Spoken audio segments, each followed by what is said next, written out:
அன்பு வணக்கங்கள். நான் உங்கள் டாக்டர் ஜேபி. இது தந்திர வித்யாபீடத்தின் 2வது வீடியோ.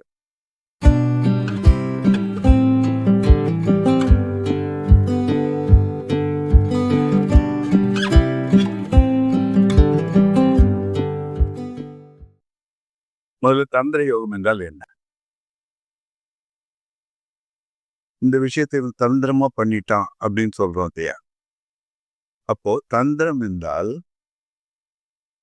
கடினமாக செய்யக்கூடிய ஒரு வேலையை சுலபமாக, எளிதாக செய்ய முடிந்தால் அது தந்திரம்.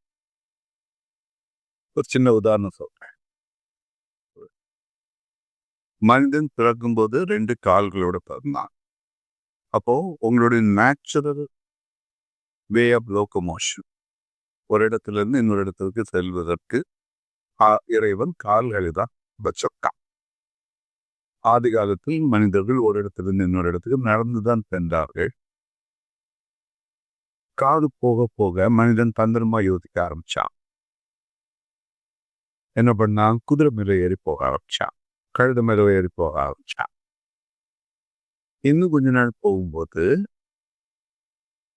மாட்டு வண்டி, குதிரை வண்டி, அது அடுத்த கண்டுபிடிப்பு, அடுத்த தந்திரம். கால்நடையா இங்கிருந்து கார்த்திகை போன காலம் உண்டு. போனவங்க திருப்பி வருவாங்களோ தெரியாது. ஆனா அதுக்கப்புறம் வண்டிகள் செல்ல ஆரம்பித்தார்கள். அடுத்தது சக்கரம் கண்டுபிடிக்க ஆரம்பிச்ச பிறகு வண்டி வந்தது. அதுக்கப்புறமா சைக்கிள் வந்தது. அப்புறம் மோட்டார் வாகனங்கள் வந்தான. கார்ல ஈஸியா டிஸ்டன்ஸை கவர் பண்ண முடிஞ்சது. அடுத்தது ஆகாய விமானம் வந்து இங்கேருந்து இப்போ அமெரிக்கா போகணும்னா உங்களுக்கு ஒரு 1.5 டேட்ல போயிடலாம். இது தந்திரம். இப்போ தந்திரம் அப்படின்னா ஷார்ட்கட் அப்படின்னு சொல்லலாம். ஆனால் ஷார்ட்கட்னா தமிழ்ல குறுக்கு வழின்னு எடுத்துக்காதே. எளிய வழி. குறுக்கு வழிக்கும் எளிய வழிக்கும் வித்தியாசம் உண்டு. ஸோ ஷார்ட்கட்டுங்கிறது எளிய வழி. ஒரு காலத்துல என்னுடைய சொந்த ஊர் நாகர்கோவில். நான் ஸ்டாண்டில் படிக்கும்போது சென்னையில இருந்து நாகர்கோவில் போனா பஸ்ஸில் 22 மணி நேரம் ஆகும். 22 மணி நேரம் பயணம் பண்ணி நாகர்கோவில் போய் சேருவோம்.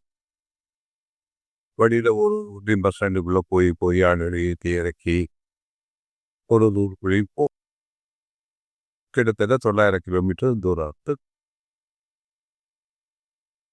அதுக்கப்புறமா தந்திரமா என்ன பண்ணோம்? பைபாஸ் ரோட்ஸ் போட ஆரம்பிச்சோம். அகலமான சாலைகள், இருவழி சாலைகள், பைபாஸ். பைபாஸ்னா என்ன?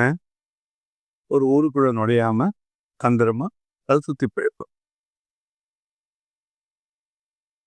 இப்போ பயண தூரம் 720 கிலோமீட்டரா மாறிடுச்சு. 900லேருந்து 720.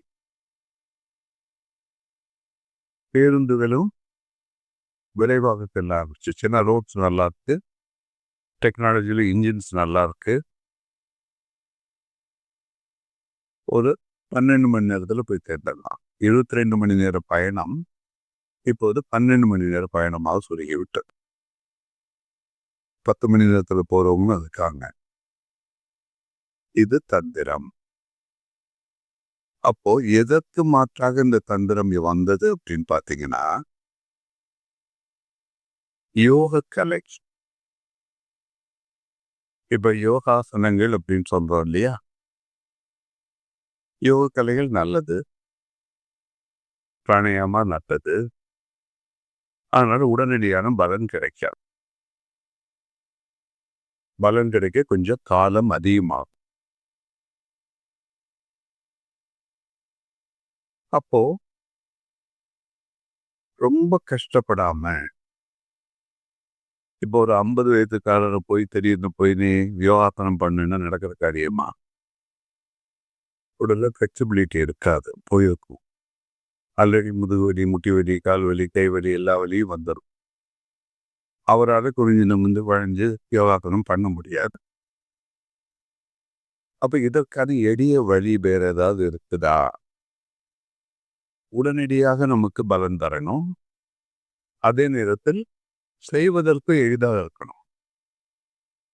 இந்த தேடலில் நமது முன்னோர்கள் கண்டடைந்த வழிகள் தான் தந்திர யோகம்.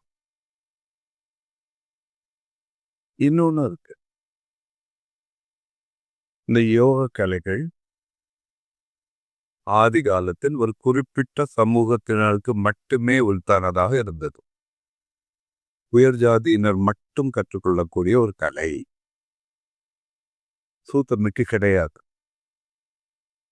பெண்கள் கற்றுக்கொள்ளக்கூடாது. தாழ்த்தப்பட்டவர்கள் கற்றுக்கொள்ள முடியாது. இந்த நிலையை மாற்ற அனைவருக்கும் பொதுவான ஒரு விஞ்ஞான முறையை கண்டுபிடிக்க வேண்டும். இந்த தேடலில் நமது முன்னோர்கள் கண்டடைந்த வழிதான் தந்திரயோகம்.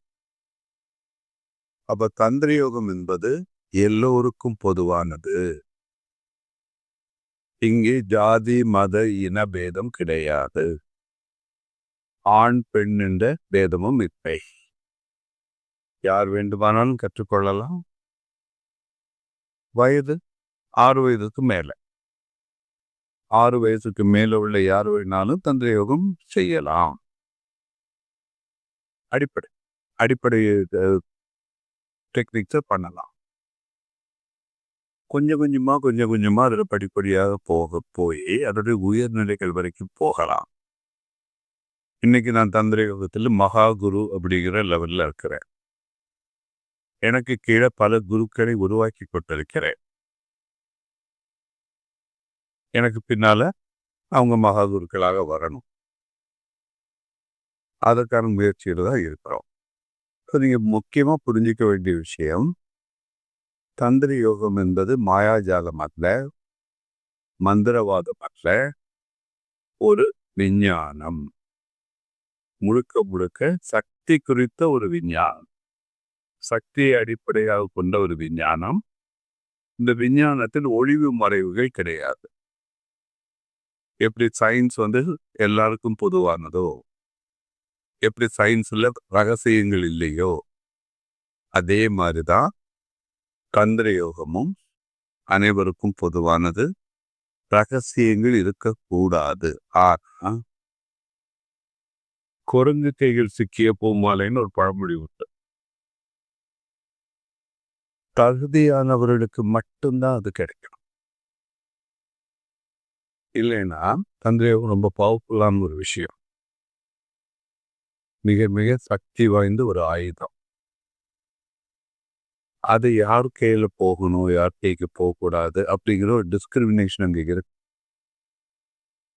வேறு பேதங்கள் கிடையாது. ஆனால் தகுதி உள்ளவர்களுக்கு மட்டும்தான் இது சென்றடைய வேண்டும். இதற்காக ஒரு சாதாரண தந்திர டெக்னிக்ஸை எல்லாருக்குமே கற்றுக் கொடுத்துருவோம். ஆனா உயர்நிலை பயிற்சிகள், மிக சக்தி வாய்ந்த பயிற்சிகளை இவர் சரியான நபரா அப்படின்னு பார்த்து, அவருடைய இன்டென்ஷன் என்ன, அவருடைய குறிக்கோள் என்ன, அவருடைய மனப்பக்குவம் என்ன, உடல்நிலை என்ன, இது எல்லாத்தையும் பார்த்து தான் உயர்நிலை பயிற்சிகளுக்கு எடுத்துக்கும். அடிப்படை பயிற்சிகள் யார் வேணா பண்ணலாம். அந்த பயிற்சிகளை பண்ணி நீங்க பண்பட்டு வரும்போது தான் உயர்நிலை பயிற்சிகளுக்கு போகும். அப்போ வீடியோவில் நம்ம அடிப்படை பயிற்சிகளில் உள்ள எல்லாத்தையுமே ஒளிவு மறைவின்றி உங்களுக்கு கற்றுக் கொடுத்துறேன்.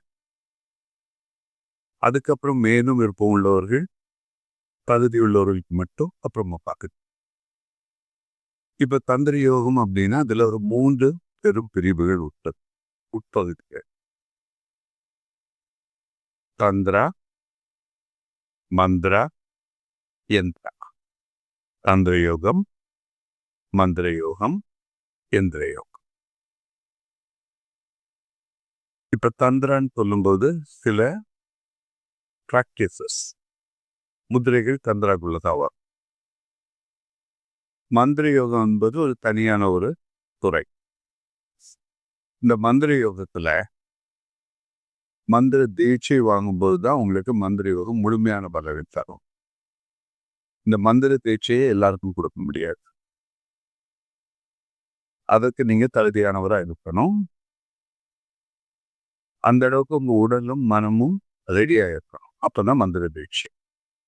சாதாரண மந்திரங்கள் எல்லாருக்கும் உரியது, எல்லாரும் பண்ணலாம். ஆனால் ஹையர் லெவல் பவர்ஃபுல் மந்திரத்திற்கு அது எல்லாருக்கும் கொடுக்க முடியாது. அது உங்களுடைய தகுதி பொறுத்து, உங்களுடைய உடல்நிலை பொறுத்து, உங்களுடைய மனநிலை, மனப்பக்குவத்தை பொறுத்து நாங்கள் முடிவு பண்ணோம். ஓகே, ஸோ தந்திரா, அடுத்தது மந்திரா. மூணாவதாக வர்றது எந்திர சாஸ்திரா. எந்திரங்களும் ரொம்ப பவர்ஃபுல்லான ஜியாமெட்ரிக்கல் ஷேப்ஸ். எந்திரக பூஜை, எந்திர தியானம், இது தந்திர யோகத்தின் உயர்நிலை பயிற்சிகள். அப்போ அதோடைய அடிப்படையான விஷயங்களை நம்ம சொல்லிக் கொடுக்கலாம். யூடியூப் சேனல் நம்ம உயர்நிலை பயிற்சிகளை சொல்லிக் கொடுக்க முடியாது. அது நேரடியாக. சரி, தந்திரம் என்றால் என்ன அப்படின்னு பார்த்தோம். அதுல இன்னொரு பகுதி இருக்கு, யோகம். தந்திர யோகம். யோகம்னா என்ன? யோகம் என்றால் இணைப்பு. எதை இணைப்பது? ஒரு மனிதன் என்பவன், அவனுக்கு ஒரு உடல் உண்டு, அந்த உடலுக்குள் ஒரு மனம் உண்டு, இந்த ரெண்டையும் ஏற்பெற ஒரு சக்தி உண்டு. உடல், மனம், சக்தி, ஒரு முக்கோணம். இந்த முக்கோணத்துக்கு நடுவில் ஆன்மான்னு, அது உயிரல்ல, ஆன்மா. உயிர் பிரிஞ்சு போயிடு, ஆன்மா சாக்காது. அப்போ இந்த உடல், மனம், சக்தி, ஆத்மா, இந்த நான்கும் இணைவதுதான் யோகம். இப்ப யோகம் சொன்னோன்னா அது வடமொழின்னு நினைக்காதீங்க. அது ஓகம் என்ற தமிழ் சொல்லிலிருந்து வந்தது. ஓகம் என்றால் ஒத்திருத்தல், ஒன்றாக இணைதல்.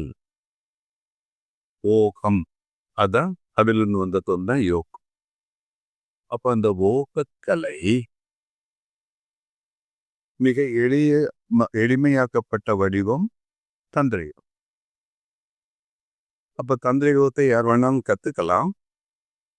அடிப்படை உண்மைகளை எந்த ஒளிவு மறைவு இல்லாம நம்ம சொல்லி கொடுத்துடலாம்.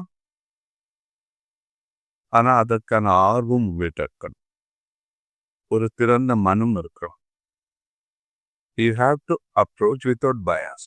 அது முன் முடிவுகள் இல்லாமல் திறந்த மனதோட கத்துப்போம். எதுக்காக கத்துக்கலாம்? தந்திரயோகம் கத்துக்கிட்டா என்ன பலன், இல்லை என்ன பயன்? அடுத்த வீடியோல அதற்கான பதிலை நம்ம பார்ப்போம். அதுவரை உங்களோட விடைபெறுவது டாக்டர் ஜே.